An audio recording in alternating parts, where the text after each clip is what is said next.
Okay, in this video today, I'm going to talk through why your conversion rate is slowly killing your growth and why more traffic simply isn't the answer to scaling your business. So without further ado, let's get straight into it. So at the moment, what I've noticed is everybody is really obsessed with running ads and getting more traffic. But in this video, I'm going to break down why that is the biggest myth in e-commerce, and that is if you get more traffic to your site, you will make more sales. Now, the reality is if your website has a really poor conversion rate and actually adding more traffic is not going to actually yield you more sales, because most of that traffic is going to fall through the cracks, hence why you're not converting at a level that you should be in the first place. Now on this slide you can see here recent results that we've acquired for our client, 55% increase in their conversion rate, and we've done this using our ACR growth method, which is what I'm going to show you in this deck here. And this is how we drive conversion rate optimization that drives significant growth for our e-commerce clients without the need to increase acquisition or increase traffic or spend more money on ads. So we're going to get through and into this in a bit more detail for you now. So before I go any further, just to highlight, what is conversion rate optimization? Well, you can see some results there on the slide, 76% uplift, 81% uplift, some really good results from our clients recently using our optimization approach. Now, CRO, conversion rate optimization, is one of the most powerful strategies for increasing sales and profitability without increasing ad spend. So it sounds like an absolute dream. You can increase your sales for your e-commerce brand, increase profitability, and you don't need to spend any more on ads. That's the place where most brands would like to be, but many totally disengage with this approach and they just focus all their attention on ads, running new creatives, creative strategy. It's the stuff that people speak about most, but conversion rate optimization is where real profitability can come out for brands. So whether you're actually running a small store or a large store, it makes no difference. Improving your conversion rate means that you are going to be getting more sales for the same amount of traffic. So break that down in detail. We are going to take the same amount of visitors to your website and we are going to increase the level of value and profitability and sales that you make, but we're not going to increase the number of visitors. Sounds too good to be true, right? But I'm going to explain exactly how we do that in this video. So CRO is essentially the process of enhancing your website to the point where you can increase the percentage of visitors who take a desired action. Now, for most e-commerce brands, that's making a purchase, but for other clients we work with, it's getting clients to raise a lead or make an inquiry, make a booking, whatever that might be. So this same approach can be applied even if you don't run an e-com brand.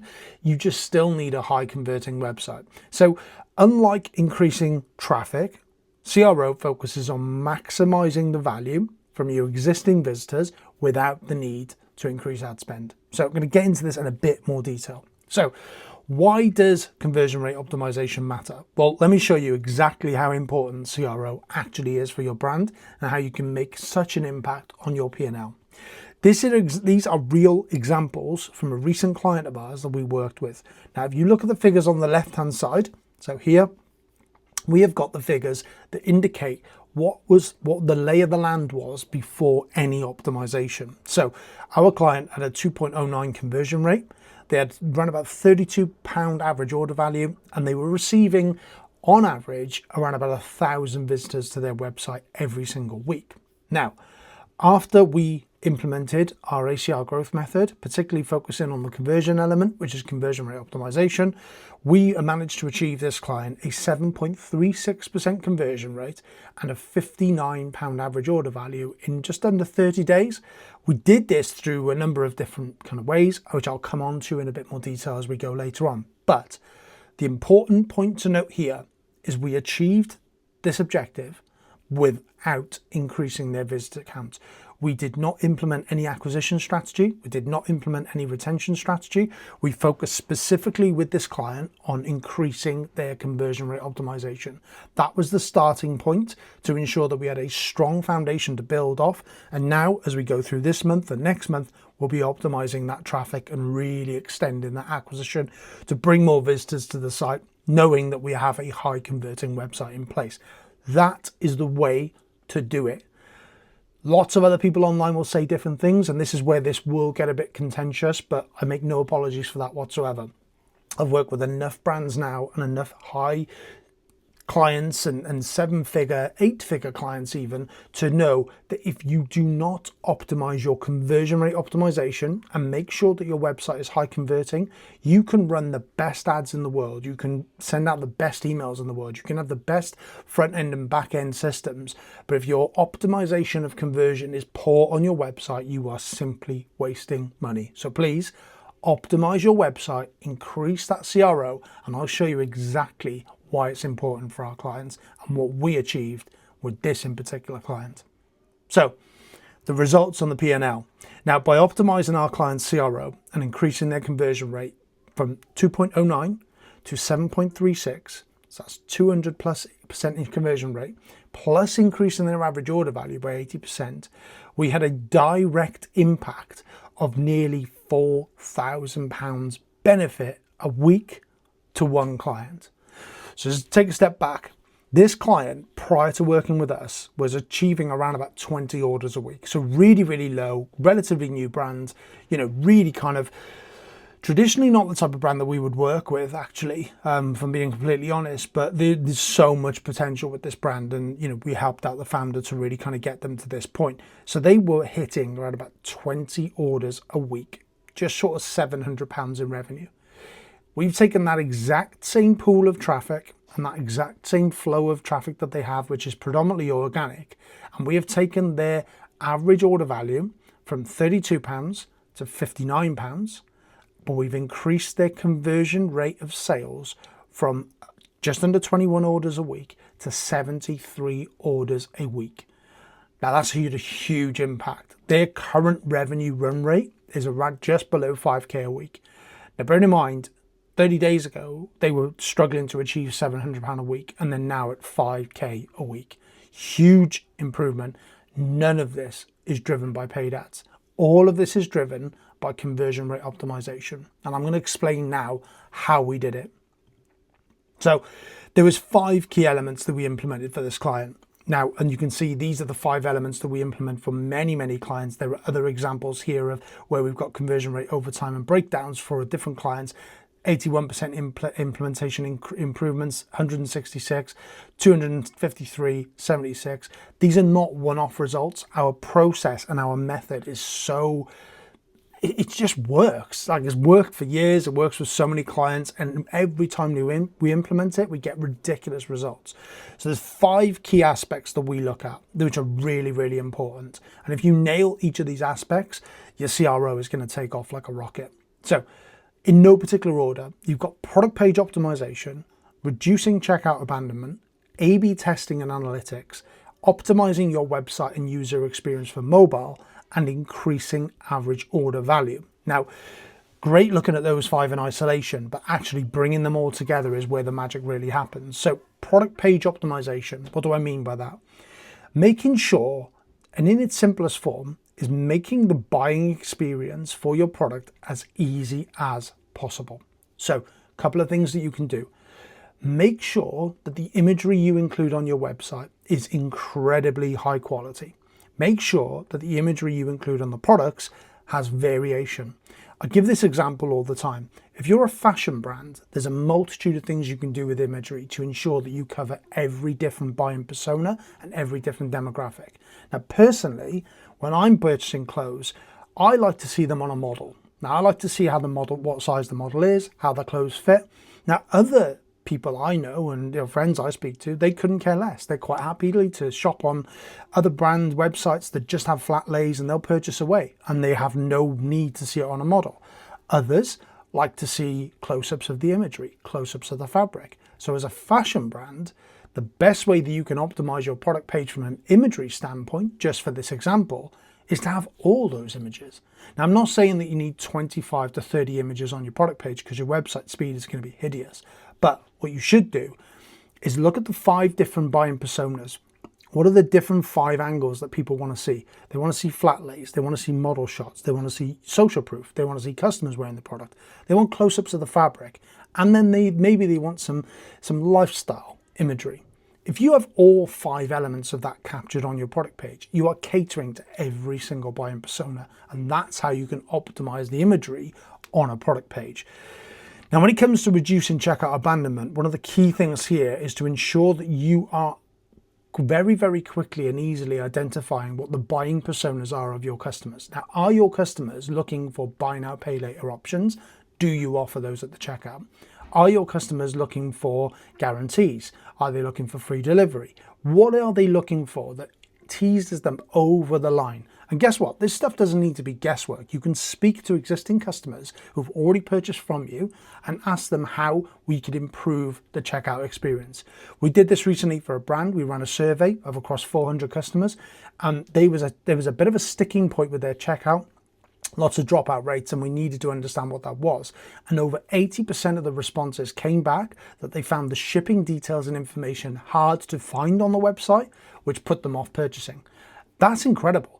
That value and that insight is so important, and you can just capture that into the website and make those changes. That's exactly what you should be doing. Now, A/B testing and analytics. Lots of people see A/B testing and get a little bit turned off and kind of switch off at this point.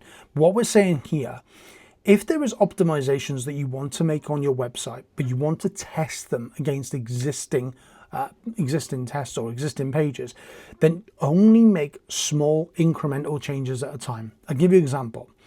Product page, you maybe want to test a video of a product. Now, don't test this on every single product.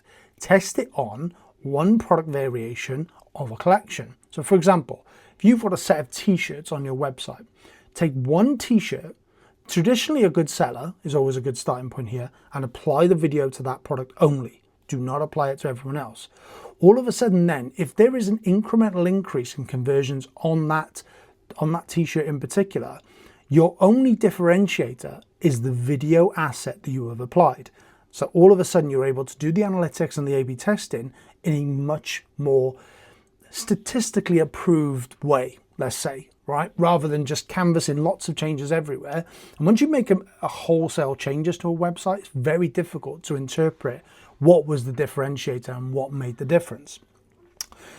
Fourth point here, and by no means they're not in any kind of running order here, but the fourth point here around optimizing your website for mobile experience. 70% of online transactions are completed on a mobile, might even be more than that now. So optimize your website for mobile. You have to do that. And there's a multitude of ways you can do that, and I'll explain that later on. And increasing average order value.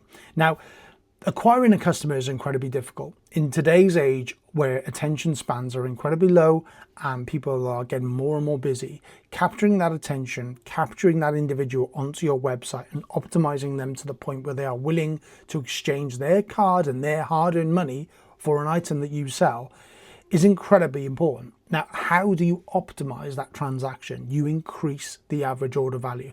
Now, there's a multitude of ways to do that, but increasing the average order value is by upselling at the cart. Look at the options to upsell at the cart based on whether you have complementary products, whether you have a potential shipping threshold that you can put in. So if a customer buys 2 or more items, they get free shipping. This always works really, really well. But again, test this, see what works, double down on what works. I'll give you a bit more context and detail on that as well. So what can you do to make a difference? If there are a list here of 8 things that I would like you to do over the next 7 days. So you can take, kind of take one a day, but have to do 2 tomorrow, for example. But take these 8 different tasks and apply these over the next week, and you will see a dramatic difference in your conversion rate optimization. I can almost guarantee that. Now, these are in a particular order, so I'm going to reel them off very, very quickly. Number 1, improve the speed and performance of your website. A slow loading website will kill your business, simple as. Number 2, mobile-friendly design and experience. We know that 70% of transactions are completed on mobile phones. If your website looks brilliant on a desktop but terrible on a mobile, you will be impacted. High converting product descriptions. Please, please, please do not sell the benefits of a product, sell the features. Now, a great example of this, if you were selling a waterproof jacket, don't tell me that it has waterproof material, because I'm expecting that anyway. Tell me that it's perfect in any weather, outdoors experience, whatever that might be. Paint the picture so the user buying this item can picture themselves in it. That's a good product description. High quality images with variation. We spoke about that already. Lots of variation, but the imagery needs to be high quality as well. Social proof and trust signals. Everybody buys based on the fact that they can see social proof of a product or there are trust signals available, whether that's a review page, whatever it might be. Please include these. Simplify your checkout process. Rule of thumb here, if you go to your product page and takes more than 3 clicks to get to the checkout, that is too many steps. You need to break that down, bring it back in. Three clicks or more to a checkout, you're getting a significant friction there and you will see drop off. Optimize for upsells. Upsell at the checkout and product and cart is important, and split testing on product pages like we spoke about. Do some split page testing, but keep the changes to a minimum and make sure you're able to identify the differentiator. Now, I know this might seem quite overwhelming, but implementing the following changes on your site will be the difference between having a 1% converting store and a 7% converting store. Trust me, we've seen this with so many clients. So I know there's a lot to take in that video, which is why I've put together a free playbook. Now, if you want some support to implement the changes, click the link in the description below. You'll be able to access my free Shopify conversion playbook. Now, the playbook provides step-by-step instruction to implement conversion rate optimization for your Shopify store. It's a step-by-step guide on each of the points that I've covered with a detailed task list of things that you implement. If you follow that and did it for a week, 2 weeks, 3 weeks, assess the differences, you will see a significant change in the conversion rate optimization. It's the same playbook that we use with our clients. It's the same tasks that we go through with our clients to achieve the results that we've shown you through this document.